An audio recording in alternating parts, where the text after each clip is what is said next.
Jimmy Lutz. Now what's very interesting about Mr. Lutz is he's using a finger trigger release. You know, the thing that everybody says is not accurate? I find that incredible.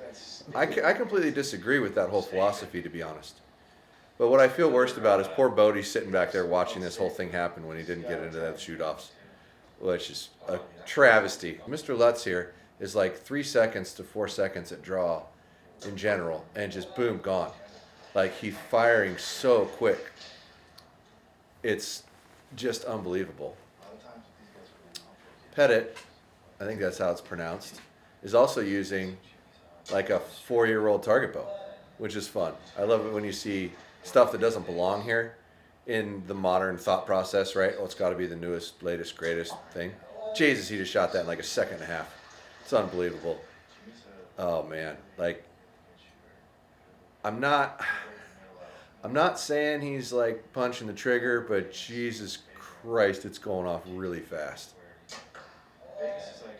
This is a really cool format. I have to hand it to Lancaster for creating this because it is so challenging.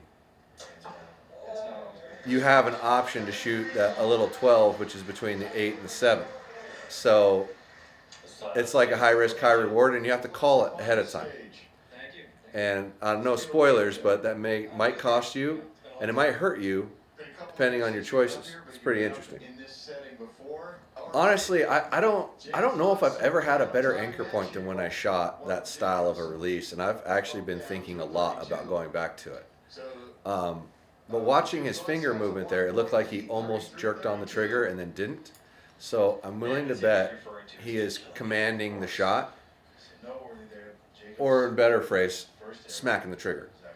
But if you don't react to it, which a very small percentage of human beings can do that, it's like dang near impossible to beat as long as you don't react. But that's the trick. It's hard to not react. I mean, standard grips positions, standard shoulder positions, like Pettit here has like prototypical form, like it's kind of how it should look.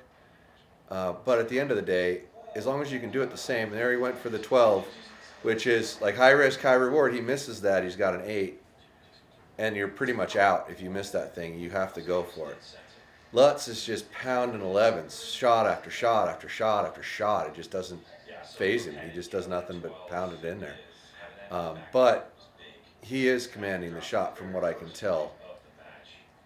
He might have a nice amount of pressure in it, which ideally you want, and you can command the shot and do it well as long as you have good pressure and you don't react to it. And some people can do that.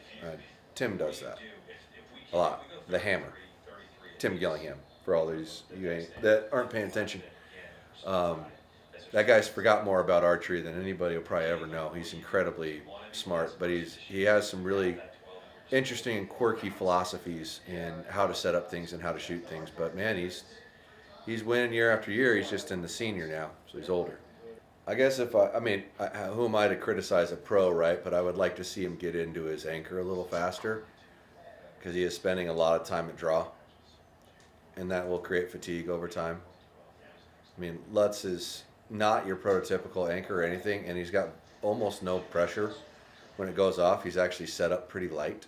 I can't praise Lancaster enough for creating a format that's really entertaining to watch.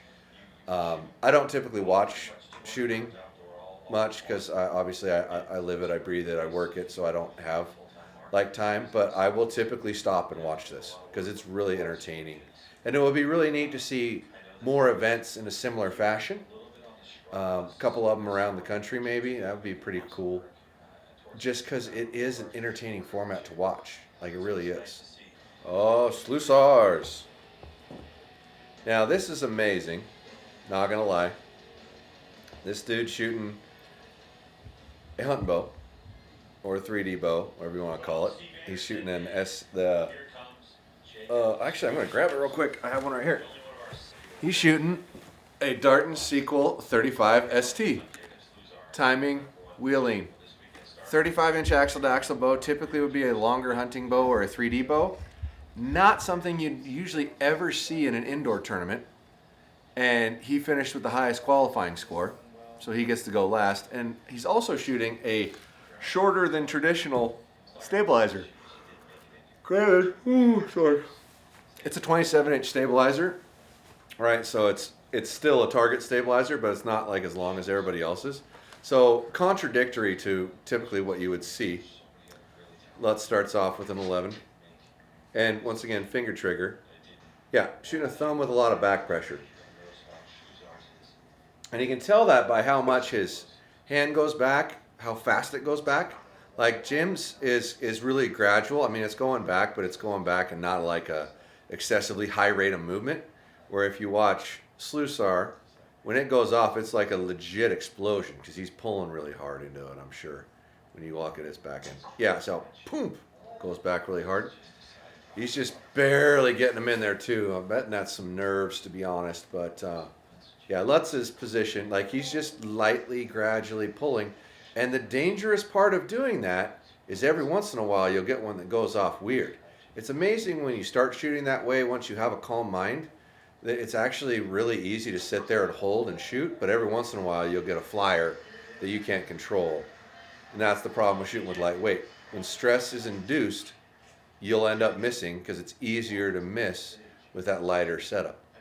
It's just pretty incredible that a guy's shooting like really more of a hunting bow, right? Most of these target bows are $2,000, and these are like, I think, $1,250, $1,300, something like that. It's just a hunting bow. Yeah, just these two ends, and literally just like really, really clean. But I've watched that, and I've watched that over the years with guys trying that shooting style, and watching how well they can shoot, and then all of a sudden they get in a stressful situation, and they can't duplicate the shot. The arrow starts going somewhere else. Just light little boom. Like he's at draw for such a short period of time, and you look at his target, and it's just a tiny little rat hole. It's like they're just going in the same spot. It's really impressive how consistently he's shooting with the style of shooting that he's doing. Man, that was so close to being out. Oh, and just light, boom, just punching it. Like the most impressive looking target. Like I watched from 10 forward, and Lutz's targets look so much cleaner than everybody else's. It's wild. 1, 2, 3 seconds. Like from the time he actually gets in his anchor, it's like 3 seconds or less, boom, it's gone. It's just really impressive. And you look at that target, and it's like inside out X-rings damn near. It's incredible. And now he only needs an 11 to tie. Oh, what do you know? He missed. And that is the danger. Like he hasn't even gotten close to missing an 11 the entire time, and just puts on a 10 because he's in pressure. And that's the problem with shooting that way. And he almost missed a 10. Yeah. Like he almost shot a 9. Like he didn't have an arrow that was a half shaft out of the 11, if I remember right, his entire time. And he pulled it. So, for what it's worth, folks, that's the problem with trying to control your shot like that. Of trying to command. Yeah, the arrow that counted the most. You couldn't handle the pressure. And that is clearly what it is. Like, no offense to the guy. Because it is impressive how steady and calm and cool and collected he was. But he couldn't quite pull it off at the end in that shooting style. That's going to haunt him for the rest of his life. Oh, for sure. Oh, not for the rest of his life. He'll go and do it again. It's not going to change how he chooses to shoot, but command shooting, that's the problem with command shooting, is you'll get one that it's not just barely out, it's actually out by a lot. Right. It's because you induced a little bit of stress and a little bit of pressure, and he was in the moment that he had to get at least an 11 to tie, and he could have gone for a 12 to win and didn't.